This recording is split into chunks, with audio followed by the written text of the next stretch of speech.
Ang kwento natin ngayon ay tungkol sa napaka-misteryoso at kontrobersyal na kaso na magpas hanggang ngayon ay hindi pa rin nalulutas. At sigurado ako na mag-iiwan ito sa inyo ng napakaraming katanungan. Pero bago natin simulan ang ating kwentuhan, kayo ba ay fan na ganitong klaseng content? Pues hindi kayo nagkamali sa aking channel dahil ganong klaseng mga video ang aking i-upload. At kung bago pa lang kayo sa aking channel, huwag niyong kalimutang i-press ang like at subscribe button para palagi kayong updated sa mga video na aking i-upload. Ito nga pala si Sir Gian at simulan na natin ang kwentuhan.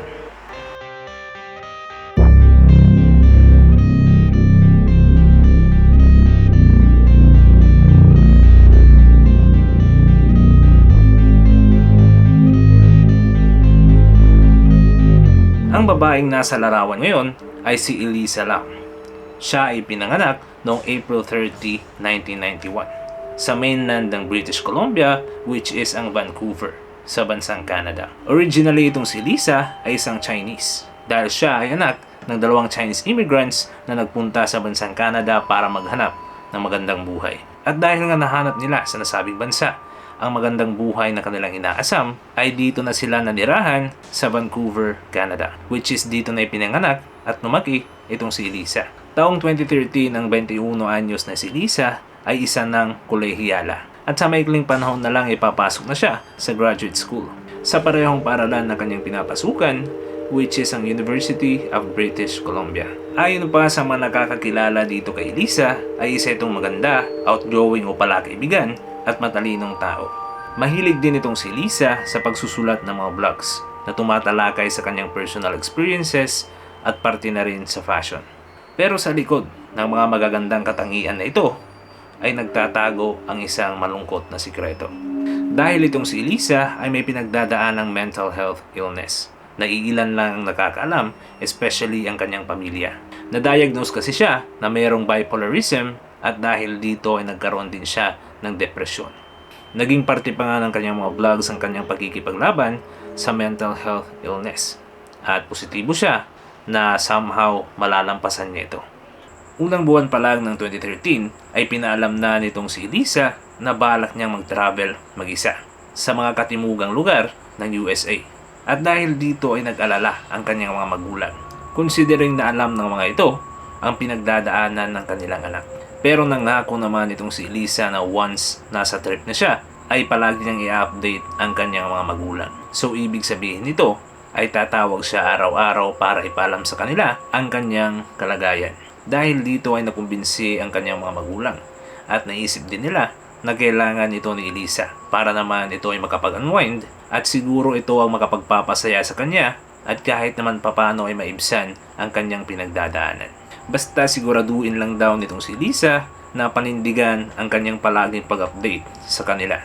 At sa January 13 ay ipinost na nga nitong si Elisa sa kanyang social media account na nakabili na siya ng tickets papunta sa lugar ng San Diego, Los Angeles, Santa Cruz at San Francisco. At sa January 22 ay sinimulan na nga nitong si Elisa ang kanyang sinasabing West Coast Tour, kung saan pagdating niya sa San Diego ay talagang sinulit niya ang mga tanawin sa nasabing lugar.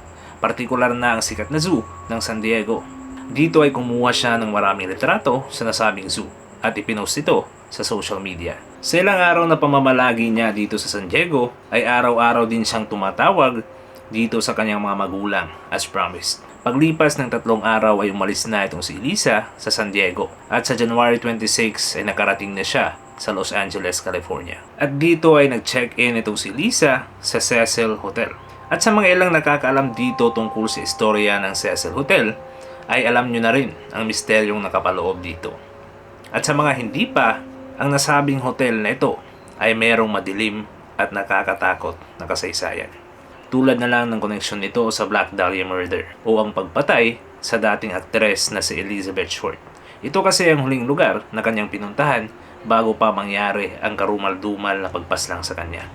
Over the period of time ay may report din na 15 unnatural deaths sa nasabing hotel.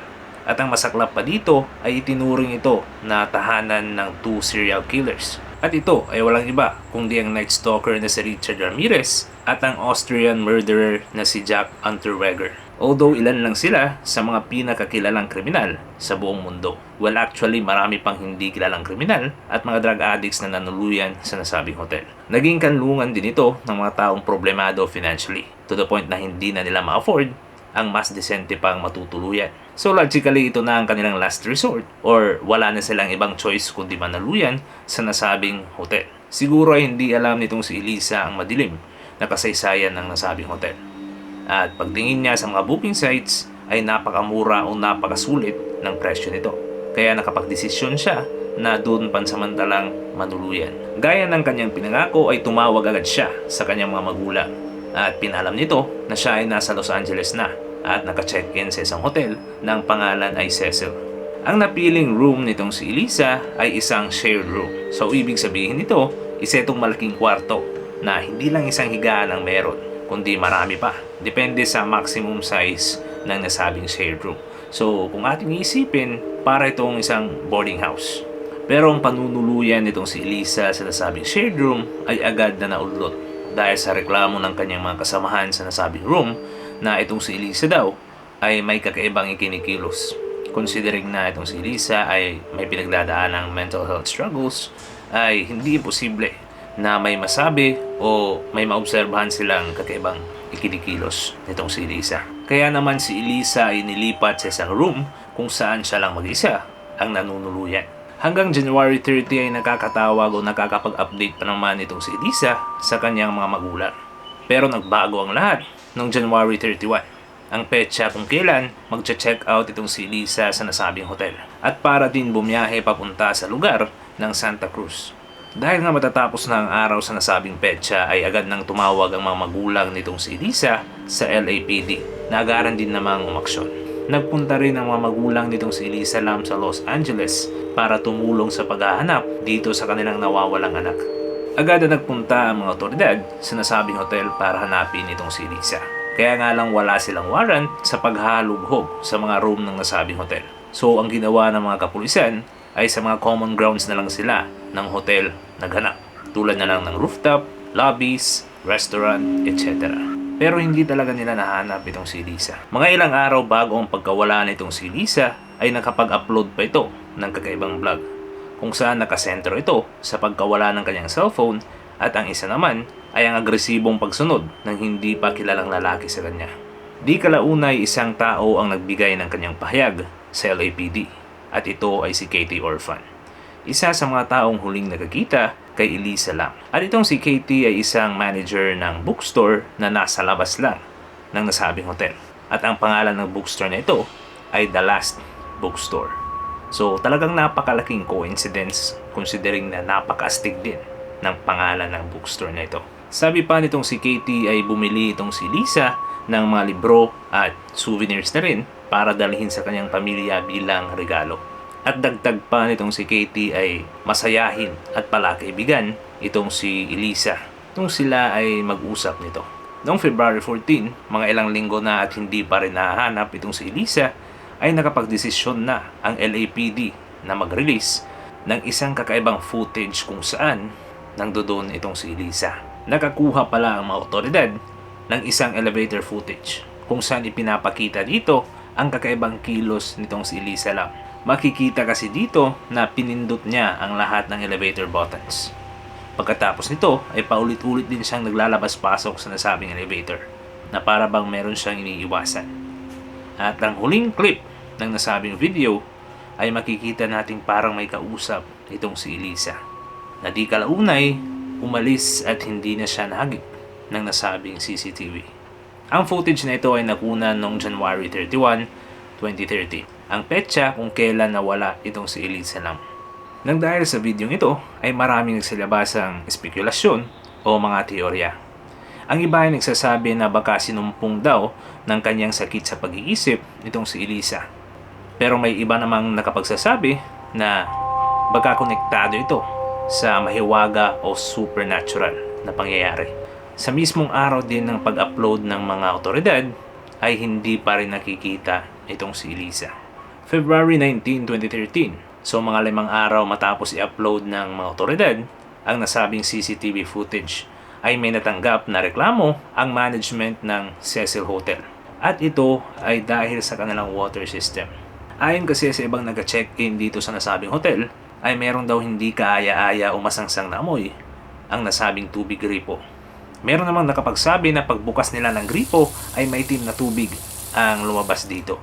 Kaya kailangan muna nila itong buksan ng mga ilang minuto para luminaw ang nasabing tubig. At hinaing naman ng iba ay meron daw masamang lasa ang kanilang tubig gripo.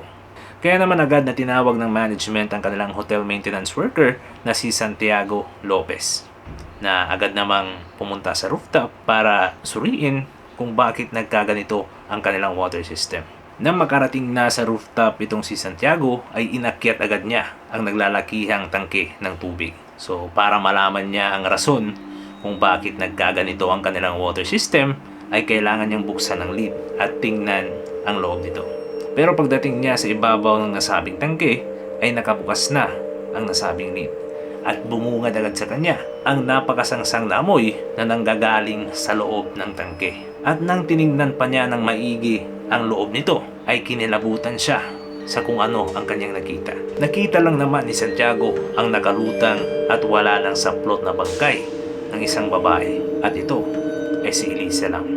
Ang nasabing tangkeng ito ay hindi lang konektado sa mga guest rooms, kundi pati na rin sa restaurant at coffee shop ng nasabing hotel. Agad na kinontak ng management ng Cecil Hotel ang LAPD para ipaalam na nakita na itong si Elisa Lam. Kaso sa kasamaang palad ay wala na itong buhay at nasa stage of decomposition na. Nang malaman na ito ng mga magulang nitong si Elisa ay talagang gulat na gulat sila as well as nadurog din ang kanilang mga puso. Dahil kahit matindi ang pinagdadaanan nito, parte sa kanyang mental health, ay ni kailanman hindi nila ito nakita ng indikasyon na siya ay suicidal at gumagawa ng self-harm. Maging ang staff ng Cecil Hotel ay talagang naguguluhan, lalong-lalo na itong maintenance worker na si Santiago Lopez dahil napakalaking effort talaga ang pagpunta sa nasabing rooftop. Considering nasasakay ka pa sa elevator hanggang sa 15th floor. At pagkaabot mo sa 15th floor ay aakyat ka na naman sa isang hagdan. At pagkatapos nito ay i-disable mo pa ang rooftop alarm. At sinigundahan pa ito ng chief engineer ng nasabing hotel na si Pedro Tovar. Kung saan sinabi niya na ang tanging nakaka-deactivate lang sa nasabing alarm ay ang mga hotel staff. So if ever ikaw ay isang bisita na may balak pumunta sa rooftop ng walang pahintulot ay talagang magti-trigger ang alarm. Na eventually malalaman din ng lahat ng staff dahil ang nasabing alarm na ito ay umaabot hanggang sa front desk. Dahil dito ay mas lalong lumakas pa ang teorya at espekulasyon tungkol sa pagkasawi nitong si Elisa. Kahit ako nung marinig ko ang balita at mabasa ko ang kwento patungkol dito, ay marami ring katanungan na naglalaro sa aking isipan. Lumalabas din sa autopsiya na walang indikasyon ng foul play. Kahit niya ang batikang reporter ng NBC Los Angeles na si Lolita Lopez ay talagang aminado na sa mahigit na 2 dekadang pagtatrabaho niya bilang isang reporter ay isa ito sa mga kaso na nagpapaiwan o hindi matanggal sa kanyang isipan. At ito na rin ay dahil sa mga katanungan na hindi pa nasasagot o mahirap lang talagang sagutin. Magpasa hanggang ngayon ay palaisipan pa rin ang totoong nangyari tungkol sa pagkasawi nitong si Elisa Lam. At sana di kalaunay mabigyan nito ng karampatang hustisya.